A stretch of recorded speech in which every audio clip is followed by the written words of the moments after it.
I started my career with TCS as a Java backend developer. The starting salary it was 3.36 LPA. Then to ThoughtFlow it was 3.6 LPA. After that, I moved to NAS company, which was my first proper full remote job.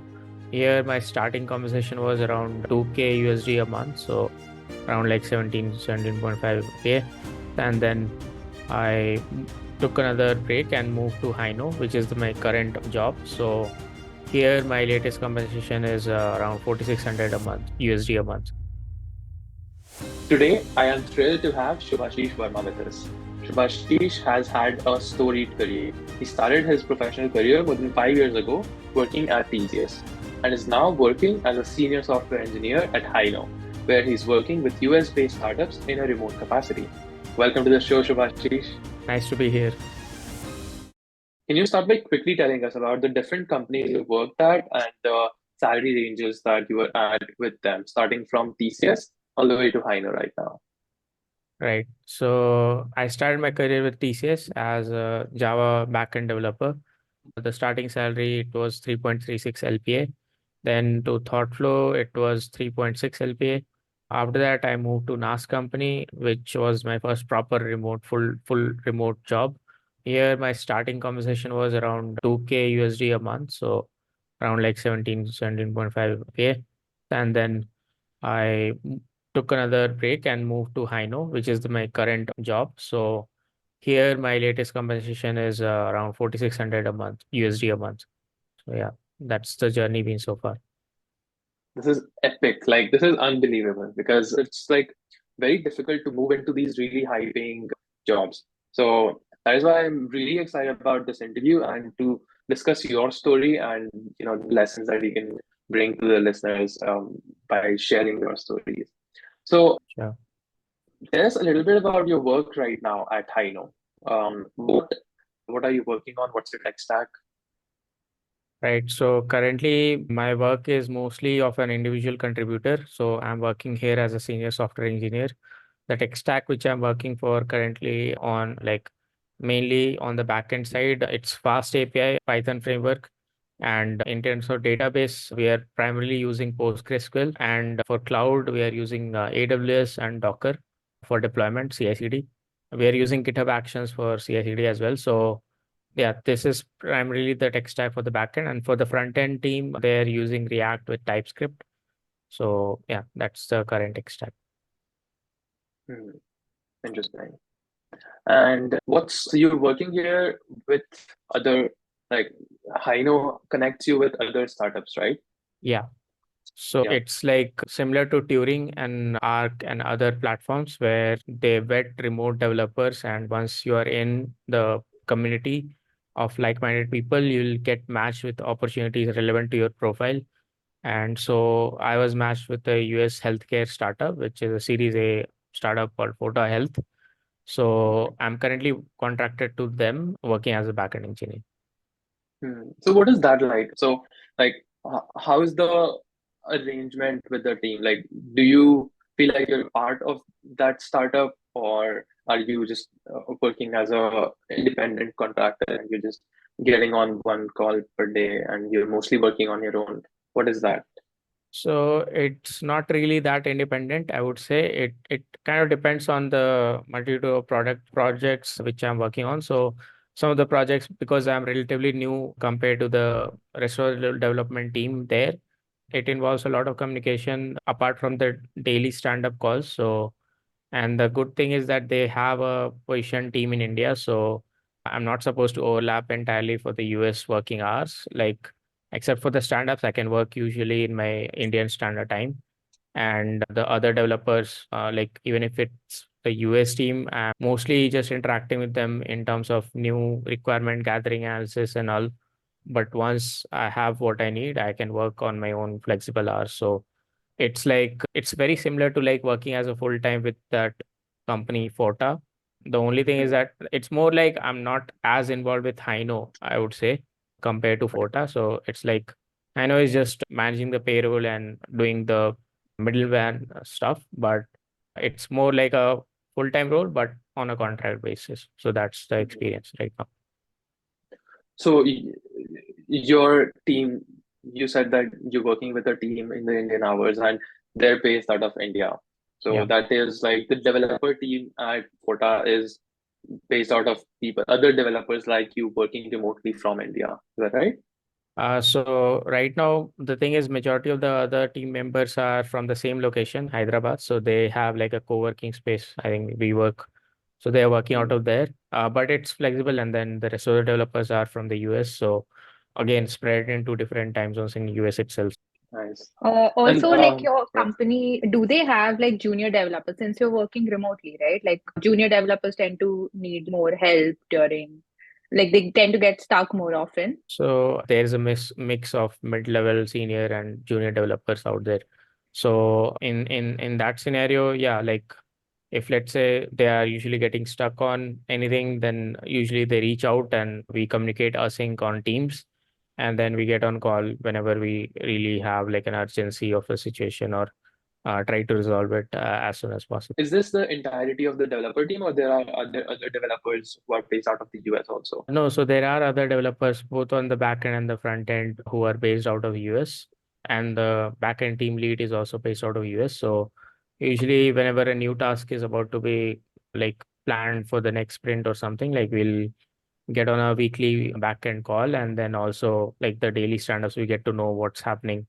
We also have like a all team weekly meeting where other teams like IT, R&D, and tech get along to discuss whatever happened the current week, and on the company heads are also present in the call. So we get like an overview, big picture as to what the company is going through, which is important to know. Can you speak a little bit about what the work culture is like in terms of like, I don't know, the ownership, or in terms of the the work-life balance and mentorship that is provided? Yeah, so at the current company, the culture is pretty like welcoming. It's very flexible in terms of work-life balance. So usually the thing is that we have like very stable releases because we are doing TDD, test-driven development. In terms of work, it's like very tightly concerning about whatever tickets I'm working on. So as an individual contributor, so the thing is that whatever I'm picking up, I have to take full ownership on that and get it to release, and like make sure that all the stakeholders are communicated with any kind of blockers or complexities before the end deadline. All right, let us uh, discuss a little bit about the journey and how you got here. Yeah. So, from TCS, you came to ThoughtFlow, and you mentioned on our previous call that you made this transition because you wanted to work on a different tech stack than what was being used at TCS, which was Java. So, Yeah. tell me a little bit about this decision and why you came to this conclusion.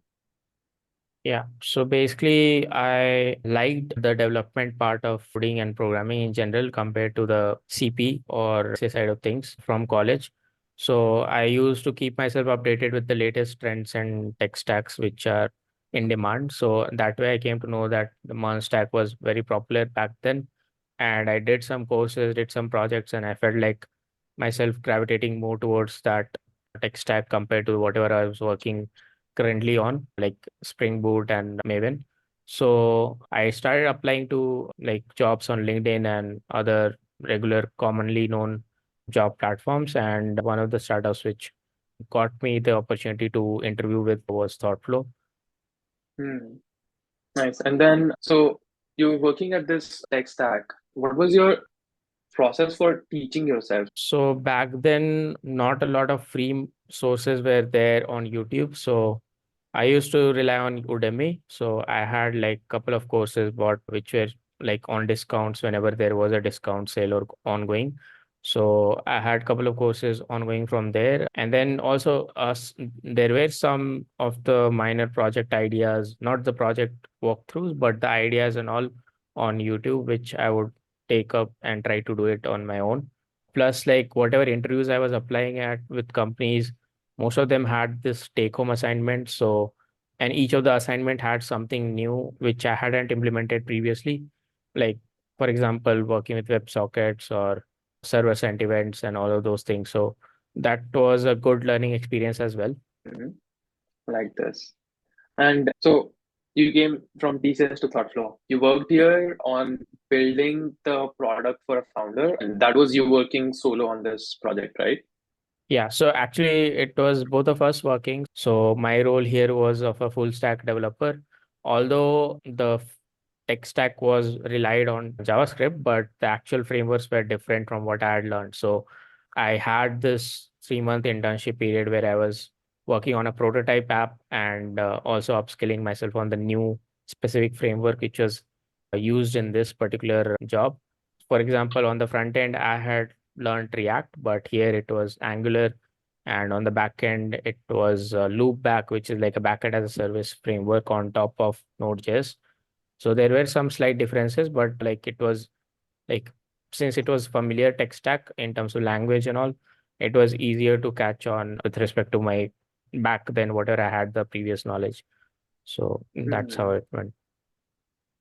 Nice. And Also, like you quit your job at TCS, right? Like for this Yeah. opportunity. So, what gave you the conviction, like that even if this doesn't get converted to like a full-time thing, you are going to learn something else, or yeah. Yeah, so basically the thing was like I was getting a couple of interviews and I did have some offers which was around the same pay scale.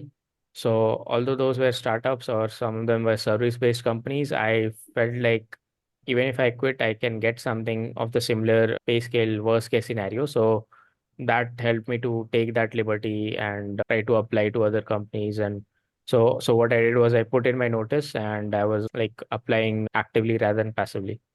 Yeah. this is very interesting. And so at ThoughtFlow, do you feel that the experience that you got there was helpful for you to get the next role at NAS? Yeah, definitely. I would say ThoughtFlow was a place where I had full liberty to get my hands dirty on whatever I was working on. Like there was plenty of room to make mistakes. There was no judgment. And because I was trying to do some things which I hadn't done before, because the projects which we do while we are learning new technologies, those are pretty ground level, I would say, not deep rooted in some advanced concepts. So, like most of the learning on the go, on the day-to-day job is what is practically beneficial in the long run. And like coming to NAS, like on the interviews that you gave to get into NAS, were there, particular questions that were asked that you could answer only because of the ThoughtFlow experience? Or So I don't think there were such questions, but like the behavioral questions, obviously, like for example, if I had any conflicts at work or if I had any sort of disagreements or like those kind of questions, which I had instances which I didn't have previously at TCS, but I had those instances at ThoughtFlow, so I was able to respond positively on that.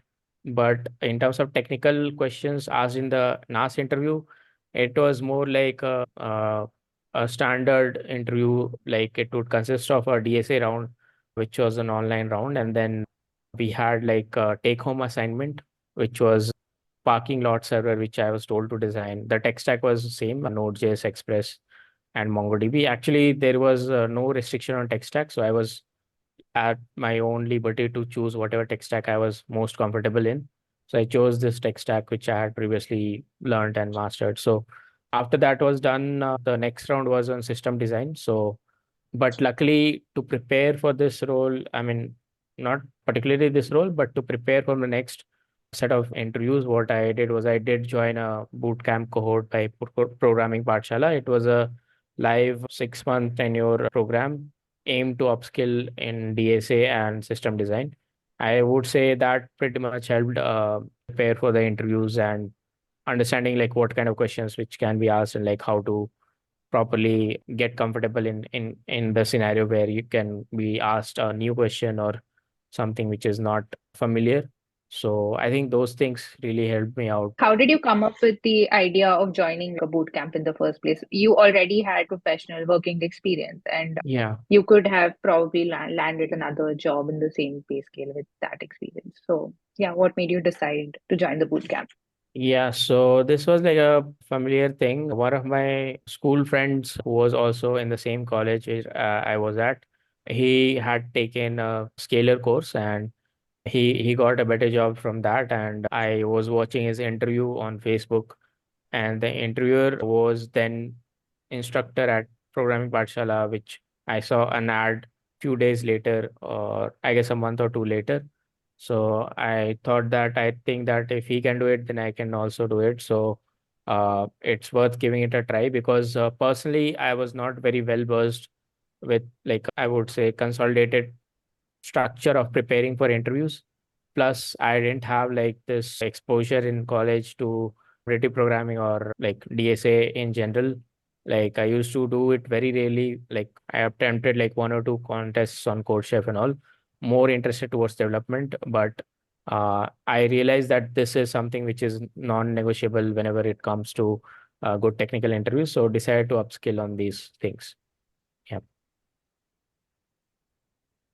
Nice. And tell us a little bit about the work at NASA specific. This was your big break essentially. So you Yeah. went from your last job to this job, and the jump in compensation was really high, as well Yeah. as the kind of, was there much difference in the kind of products that you were building, or the work that you were putting out? Yeah, absolutely. I would consider some of my best work so far that I've done was at NAS. So we started by the very first project which I got was to set up the backend architecture for allowing people to, upload courses and then pay for them. So this is something which was incredibly exciting for me, because it was new, first of all, and then it was challenging, super challenging. It was something which I would go on to apply beyond my theoretical knowledge of system design and whatever I had learned so far, and then researching also a lot extensively on AWS and learning it on the go.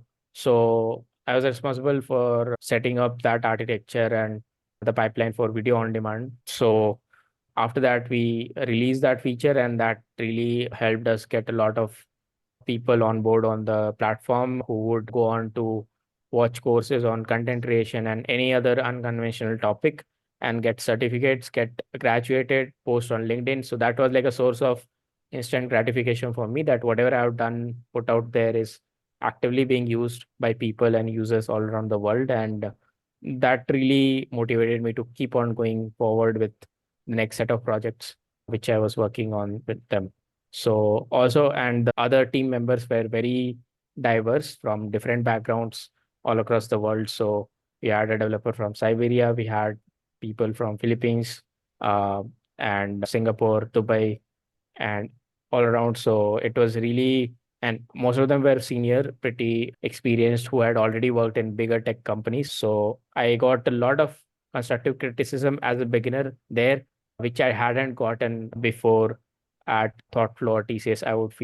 I felt like I was doing whatever I knew best. But here at NAS, I was like taught really like whatever I don't know and implement that and then improve on top of that. So I think that the work culture as well as the team and the work itself was pretty phenomenal. There's this concern that people have with remote work, which is that it isn't good for you for learning at an early stage of your career because you're working remotely and you don't get a lot of opportunities to learn from your peers. What do you say to that? So it depends on the work culture, I would say. Usually, when we were working remotely, and especially the headquarter of the company was in Singapore and Dubai, so the time zone overlap was not huge compared to like a US company. So people were readily available. It was like hardly 2, 3 hours of overlap. So whenever I needed some urgent help or anything, I would just either communicate async over text on the team communication apps, or like if they are available and online, they would be happy to get on call with me, and I would do the same for them. So having that proactiveness and responsiveness really was like the whole culture which we had built over there. And even the team leads or the engineering managers were very friendly and supportive throughout the process. So it didn't really feel like I was in like a corporate environment. It was like more of a very friendly environment where people were like talking about football and apart from work, like so when we used to have like late night releases, not necessarily on Fridays, but whenever we did had those like after the deployment and everything, people would start trash talking about football and all 2, 3 a.m. in the night. So, I mean, that was something like just out of curiosity, and that sense of bonding was still there even before I had met people in person. And then they did organize, I think, biannual retreats. One was to Singapore, one was to Dubai, and that was where the entire team got together, not just tech. So, like products, design team, and operations. So the entire company got together, and it was like a really great experience where I was like interacting for the first time in person with people from different parts of the world. Like if you have the gist of learning, I don't think that should be a restriction if you're working remotely versus if you're working from office or as hybrid. Yeah. Yeah, I agree. And it must have been like, I think that is one of the best parts of working for a remote company like based outside of India, which is the offsites that Yeah. a lot of these do, and you get to visit different places outside of India. Yeah. So these were like my first international visits, part of the company trip. So pretty grateful for that Yeah. as well. Mhm. Love that. So going back to your journey, so now you're at NAS, and then like after being here for a little more than 2 years, you Yeah. decided to quit Yeah. because you felt that the work pressure was a little too much for you, and you basically decided to quit and then find your next job. Yeah. Now, this is something that again, a lot of people don't do. Like this is a courageous move because a lot of people what they will do is they will be at their current job and then start to look for other jobs, or because of the uncertainty that Yeah. exists, and you quit it during a time of recession. So that must have been extra challenging. Was there any doubts in your mind when you were quitting? Yeah, there was. And actually, uh, there were a lot of factors playing around back then, which prompted me to take that decision. For example, like few months back, I had adopted a dog, and like I was torn apart between like putting in like 14 to 16 hours at work every day and also like trying to be a caregiver to the pet which I had. So I felt like I was not being there for something which was like somewhere where I needed to be. And apart from that, like, yeah, like it felt like I was going through a burnout. It was okay with me, like initially when I had joined there, because before I joined, the CEO told me that this job will require that you might have like zero work-life balance. If you are okay with it, then only you should join and all. And like back then, I was okay with it because I was in it for learning and for gaining this new diverse experience. And in between, there were periods where I was like having like a relatively better work-life balance as well because the team size grew. And towards the end, like since it was a recession going on, there were some layoffs in the different parts of other parts of company. And also as a result of those things, the work pressure really got boosted up, and I felt like I should just take a break rather than trying to hold off a couple of months and then trying to prepare for a job, because frankly, working 14 to 16 hours each day and then trying to work again on the weekends for preparing for an interview felt like too much for me. Like I just wanted to be away from the screen for a while. So I decided that the only way to properly deal with this is to first of all just take care of my health, because I was working out regularly at the gym, and later on I had to quit it because of all of the time in conflicts. So I had lost a lot of weight as well. So just wanted to like take a few months off. I didn't have any plans of where I want to join next. I just wanted to take a couple of months off and focus on my health and all, and see where it goes. Like if I feel like I want to work again, I'll take that decision, because financially I was sound and I was at that liberty that I could take a break, even though there was a recession going on. Yeah, that makes a lot of sense. Okay, and then at Hino, like finding the job at Hino, was it difficult for you to get a job in the market, or did you feel that your experience made it easy? So when I started actively looking after I felt like my break was over, this was around 2, 3 months of gap. Plus, I was part-time mentoring as well. So at Pesto and Code Mentor. So I got to know about Hino through Pesto, like one of the committee members posted the link. And I realized that, oh, this is very similar to Turing and other places which I've already applied and been part. So what happened was I was also actively applying to other remote jobs. The thing was I was very narrow-minded that I want to only work remotely. So I was not applying to Indian companies or other companies which were not offering remote positions or were requiring me to relocate. So because of that, the search space was narrow, and given the recession situation, it did get difficult. It did take longer for me to get enough leads, line up the interviews on my calendar, and then even out of that, like successfully converting an interview to an offer was like I would say one or two out of like 500 applications, out of which like around 10 or 20 responded and initiated the interview. So that's how the figures were. And so the Hino interview, the way it went was initially there was like a culture plus technical round where I was told about what the committee is, what they are building, and what's their vision, what they're looking for in a candidate. And then the interview went well. And then I got in their Slack community, waiting for an opportunity for a client which was tied up with it. But fast forward 3 months, I got an opportunity that Kota Health, a US healthcare startup, is hiring. So they also had like this client also had their separate set of interviews. So it depends on the client. Like once you are in a talent network, like I know, just the initial interview is also sufficient if the client doesn't want to take their own set of interviews. But in this case, it was different. So I had like four more rounds of interviews. And then once all of those went well, like I was offered the contractual position. So, and then accepted that. Nice. Let's So, like, talk a what little were bit. some, sorry, Yeah, go ahead. so what were some of the places that you were looking at for finding like remote opportunities? Yeah, so this is an important question because I believe right now, like the job search at the conventional job boards is not very user friendly when it comes to just looking for remote options. For example, if I do that on LinkedIn, it will just show me the remote jobs out of India based on my current location. So I have to also change the location filter. I set up some alerts for other locations which I had previously worked on, for example, Singapore, Dubai, somewhere else in Asia, and also in Europe. And then the important part is setting up the alerts on a daily or a weekly basis, as long as, it depends on the personal preference, how often you are comfortable checking your email. Then apart from this, I looked up all the other like similar talent networks like TopTal. But with TopTal, the issue was that they are at full capacity in terms of demand versus supply. So my profile was put on waitlist for like 6 months. And then I did apply for Turing. I got vetted there as well. And they have been sending opportunities towards me, but didn't really get something which I really wanted. So, but I have like a lifetime access of Turing Talent Network. Similarly, like I discovered other similar platforms like Remote Base.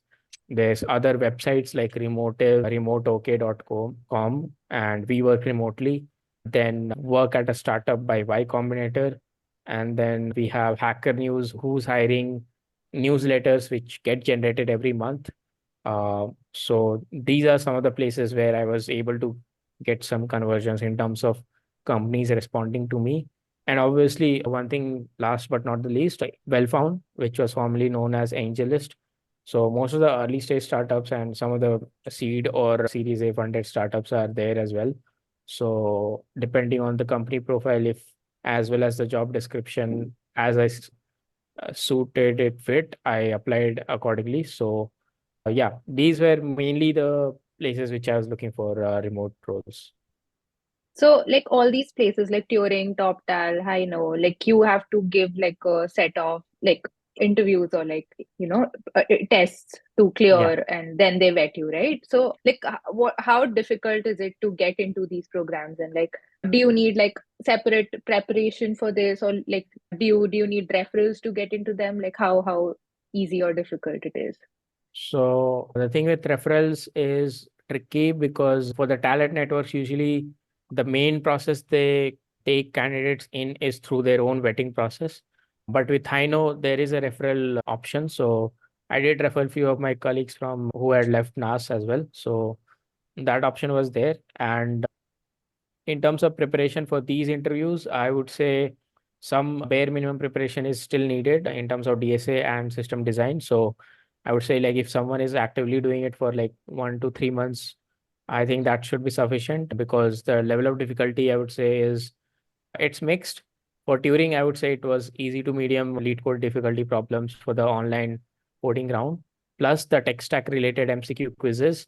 And once all of those are done, then there was a third party interview conducted by an industry professional on Bar Raiser, where you would be given like 60 minutes, but it will be split into three sections: problem solving, front end, back end.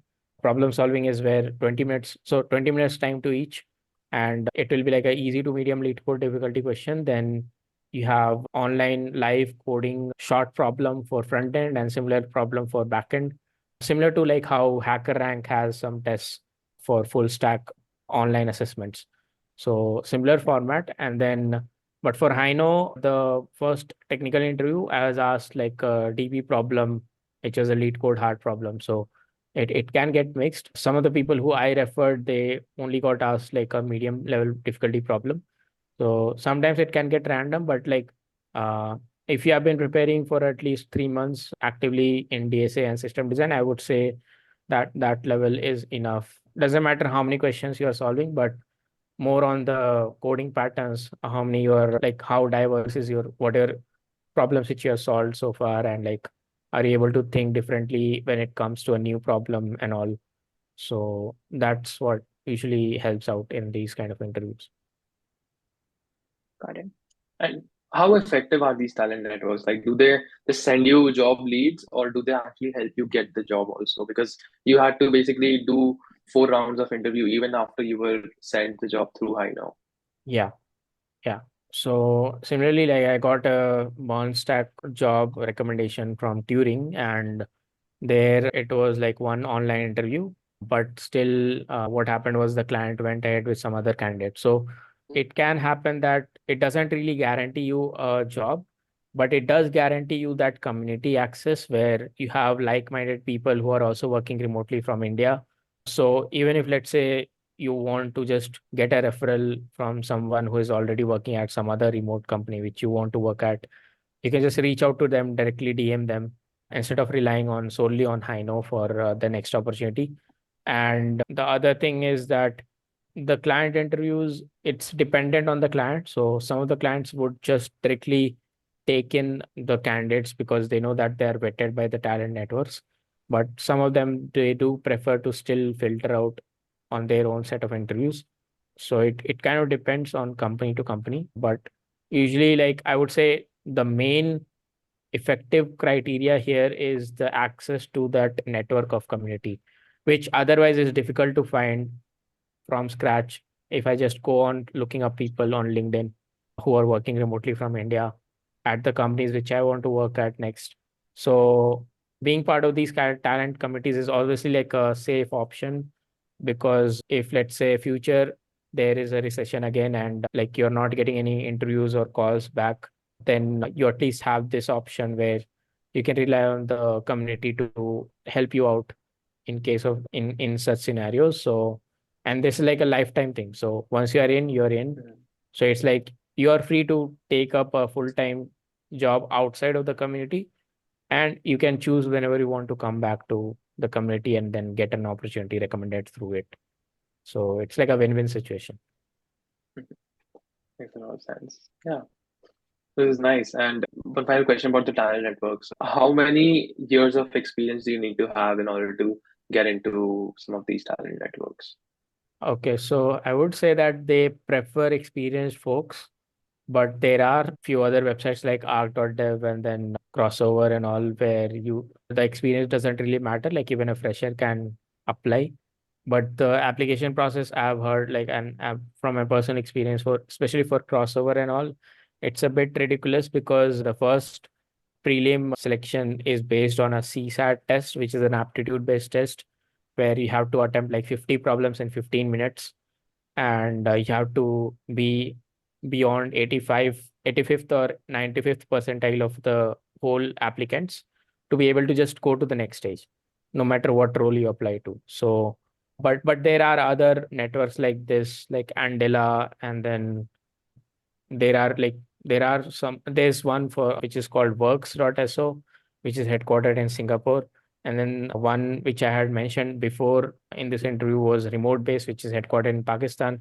So I think now a lot of other regional companies similarly, like there's one called Cloud Devs in Latin America.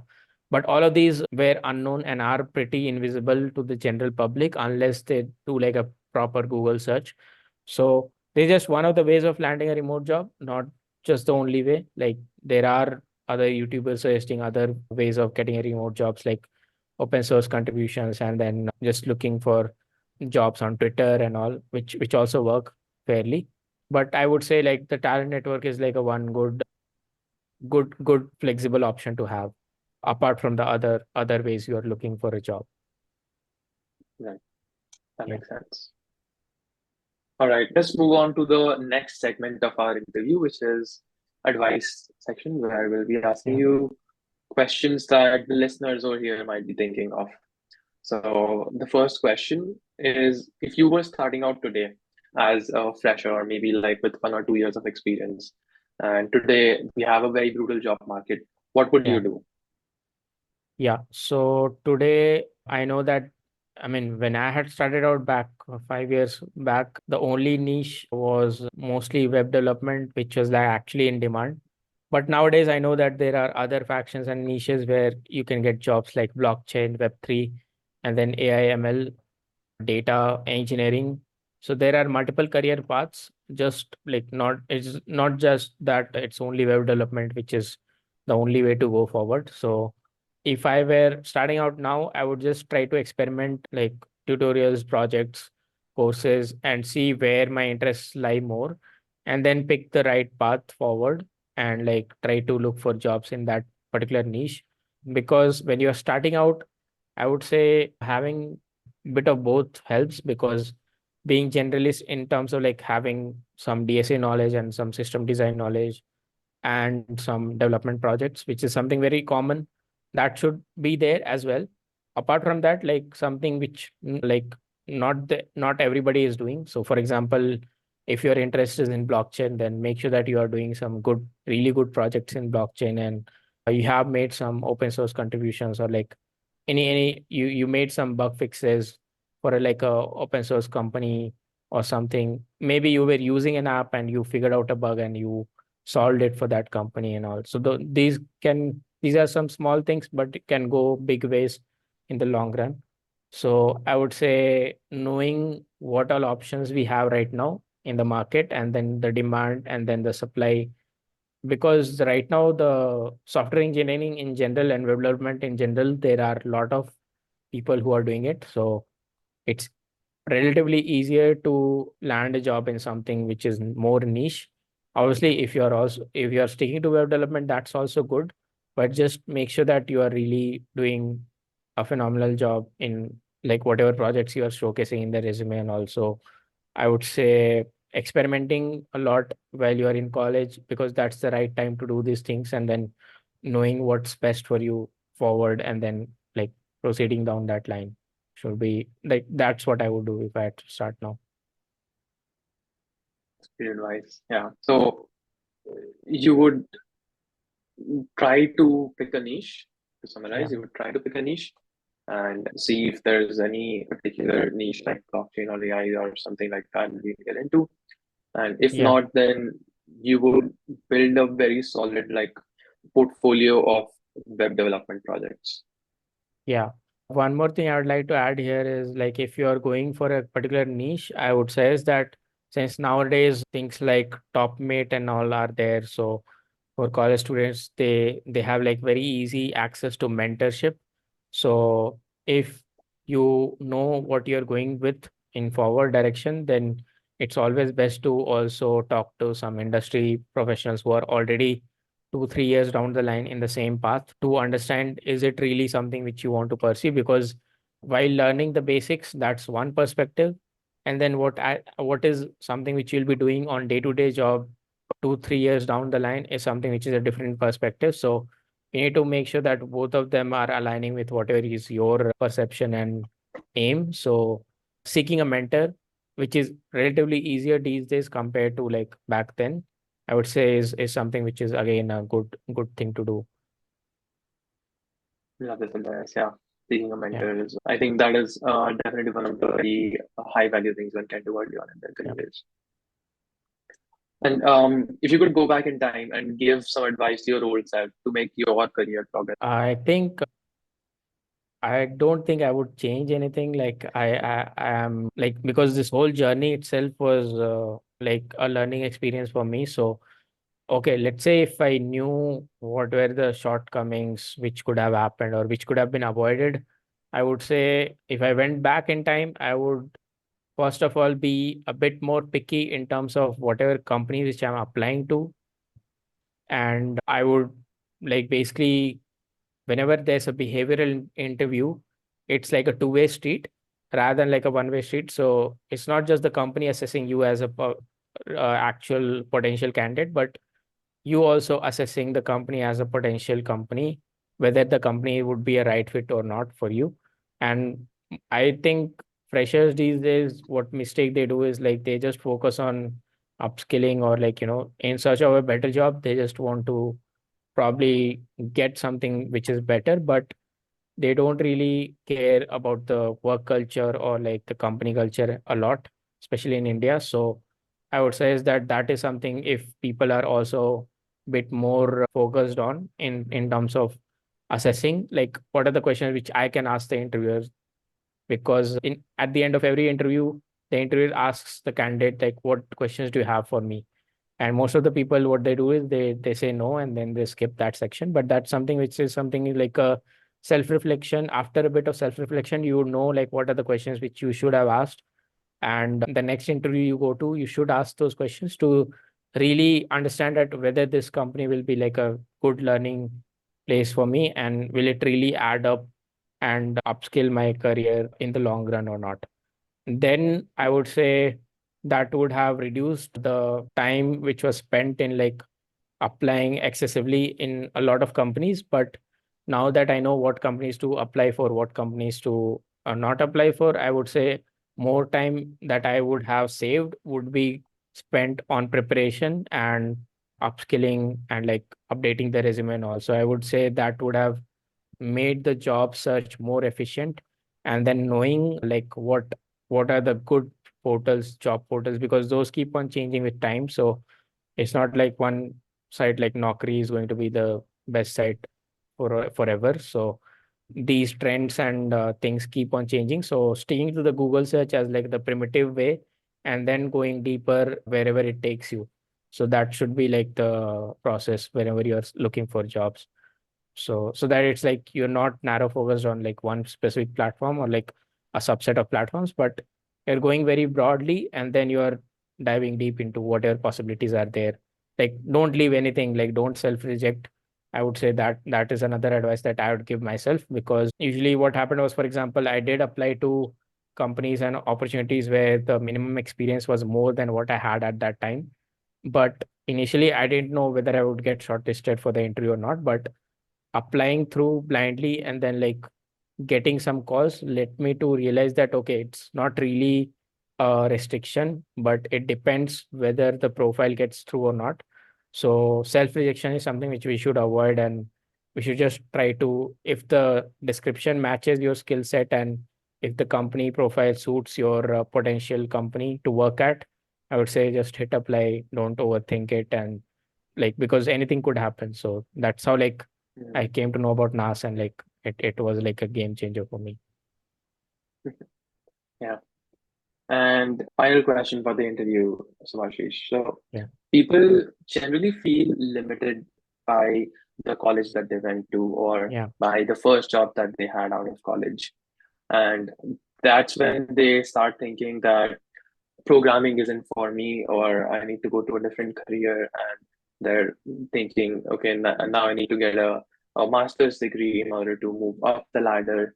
So, what do you have to say to these people who feel that this is the only path available to them? I've been there, I've had all these thoughts. So it's not something that one can completely avoid. If there's someone who is at a college which is not really one of the top colleges, then obviously they'll have these thoughts either before the placement or during that or even through their first job.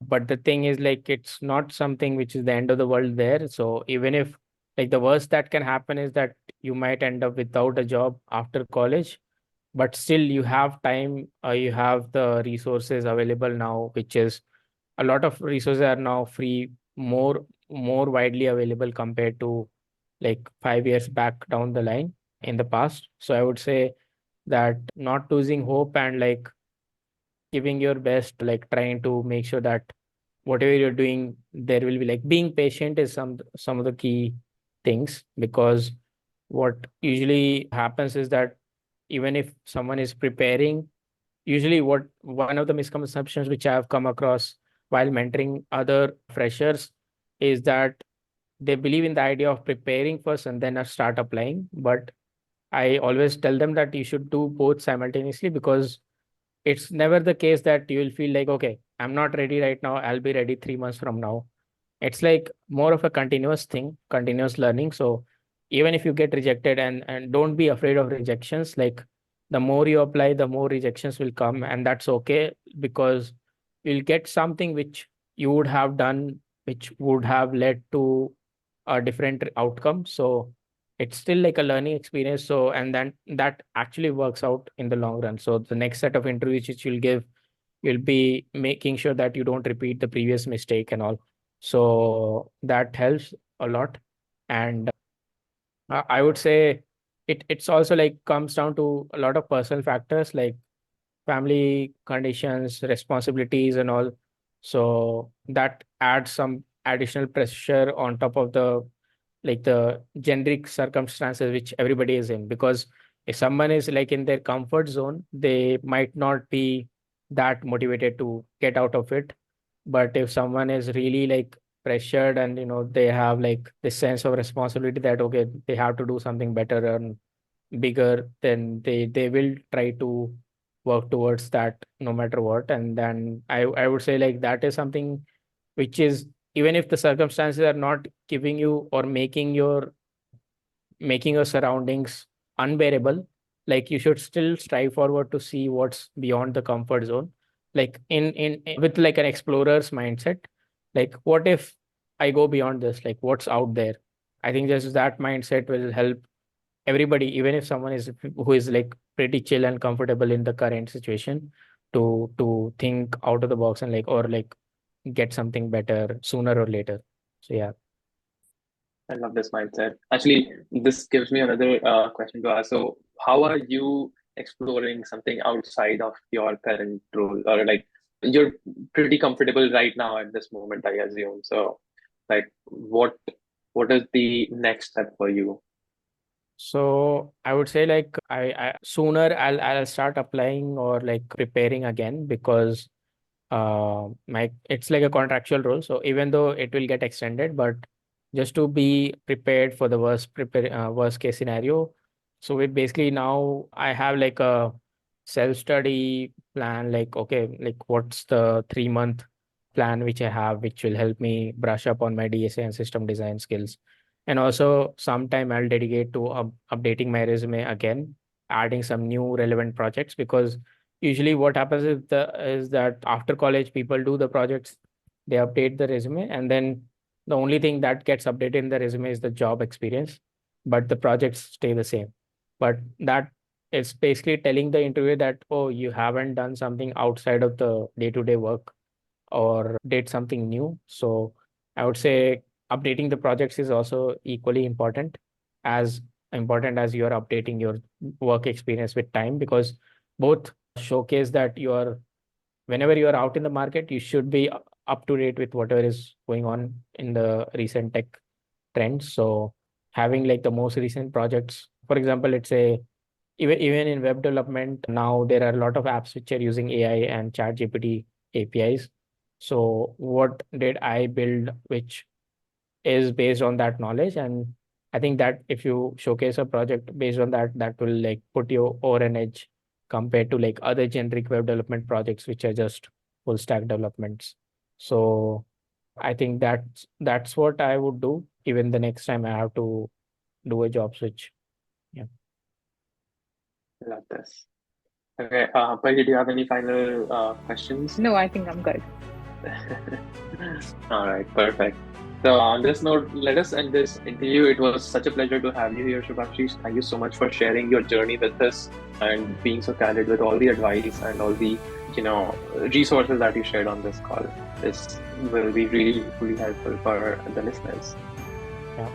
Pleasure to be here, and it was a great opportunity to make sure that whatever I have accumulated from my experience so far, like even some bits and pieces go out with the wider audience. That's like a good thing for me. So yeah, it's an honor to be here.